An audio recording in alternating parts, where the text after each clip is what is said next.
papilla. What's this thing underneath? Lingual frenulum. Lingual frenulum. You've got your gingiva or gums. The vestibule is the other part that we said it would be really hard to put a pin in because it's that space between the teeth and the cheeks and the, yeah. So you have this here, hard palate, this part here. Soft palate. Okay. And then as you come down inside, what do you have here? Your epiglottis. Epiglottis, right. Here's the epiglottis. It's Her little flap. it's pretty distinctive. On Frank, they actually dissected from the trachea, opened up the trachea, and you can see it a little better over on that cat if you want to go So look the over there. glottis is the actual opening. The glottis is the hole. It's a potential space, okay? It's the hole into the trachea, and if I put my probe anterior,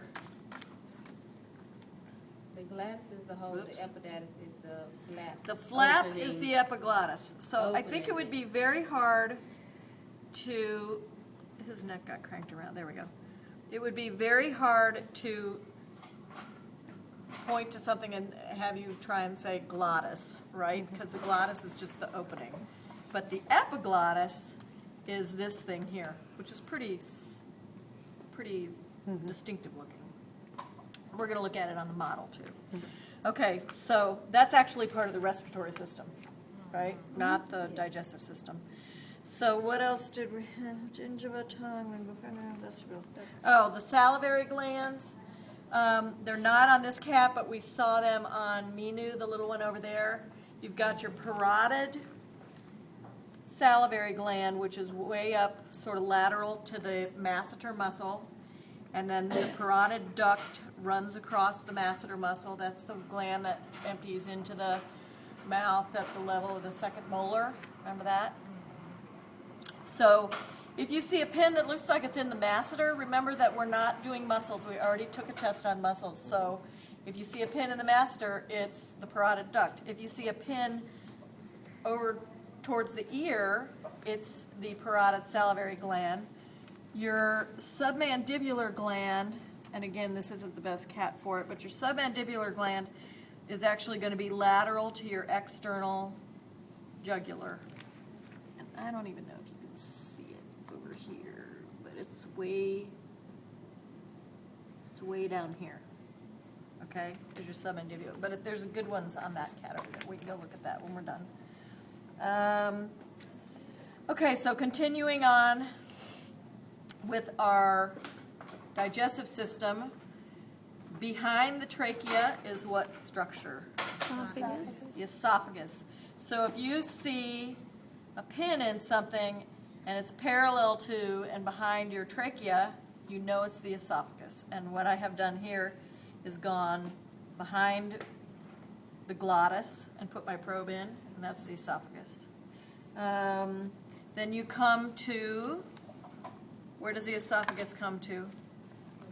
Stomach? Everything gets all turned around. Okay, so the esophagus goes all the way through the diaphragm, right? And comes into the stomach.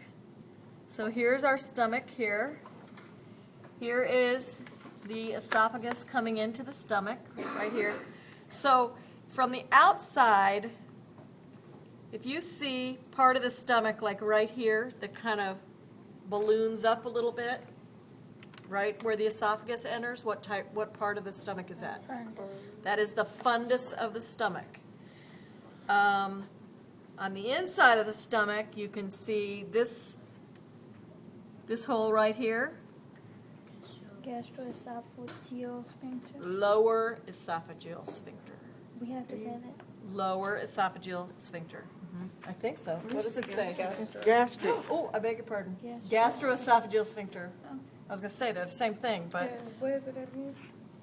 well, it's where the esophagus comes into the stomach. Gastroesophageal sphincter. I beg your pardon. I haven't looked at that list in a while. Okay, the part of this, the region of the stomach that is just kind of circumferential right around that sphincter is called what? Cardiac. The cardiac region, or the cardia of the stomach. The main portion of the stomach is going to be The body. the body. If, this is not a good example, but if there was a pin in this and it said, what structure is this, what would you put? Rugae. So Rugae. if they say word portion is this, that would be body. But if they say what's okay. So you have to read the questions. Have to read the questions because they're very specific. Okay, so you've got your fundus, you've got your cardiac region or cardia, you've got your body, and then where it cranks around the corner, what part of the stomach is that? What region? Pyloric. The pyloric region. And then what is this opening right here? Caloric sphincter. The pyloric sphincter, which leads into the Small Small intestine. intestine. Duodenum. duodenum. Okay? Don't jump in. Duodenum, jejunum, Ileum with an E. ileum with an E. Very good. Okay. Again, you're going to have to use your landmarks. So if a pin is here, you're going to say pyloric region of the stomach, right? If there's a probe in or a pin through the sphincter and it says what opening is this, you would put pyloric sphincter. If the pin is just beyond that, it's duodenum. And you're not going to see duodenum way down here at the end. You're going to see duodenum up close, okay? So who remembers what most of the bag of worms is? Jejunum, okay. Which is different than in us, right? What's the most Ileum? longest part in us? Yes, ileum. All right, so we have duodenum, jejunum, ileum. How do we tell it's the ileum? That little bump thing. The bump thing, which is called what? Cecum. Cecum. Wait, let me see it again.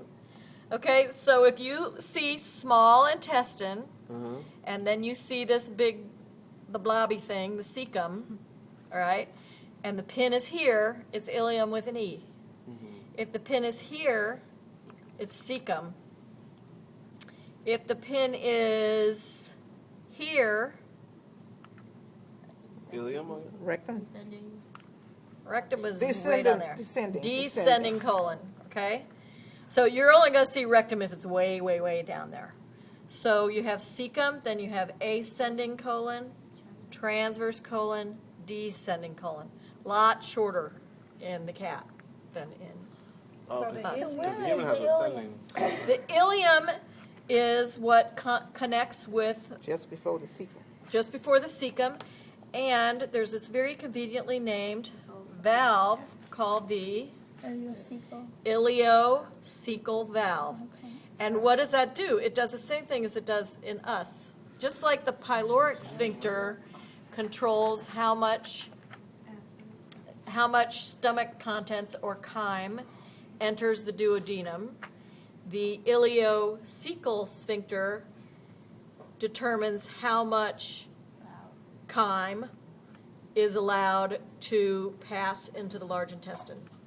Okay?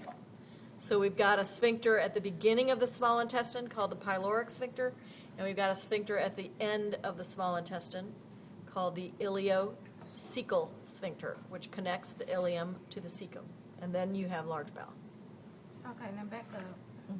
What is the lesser curvature?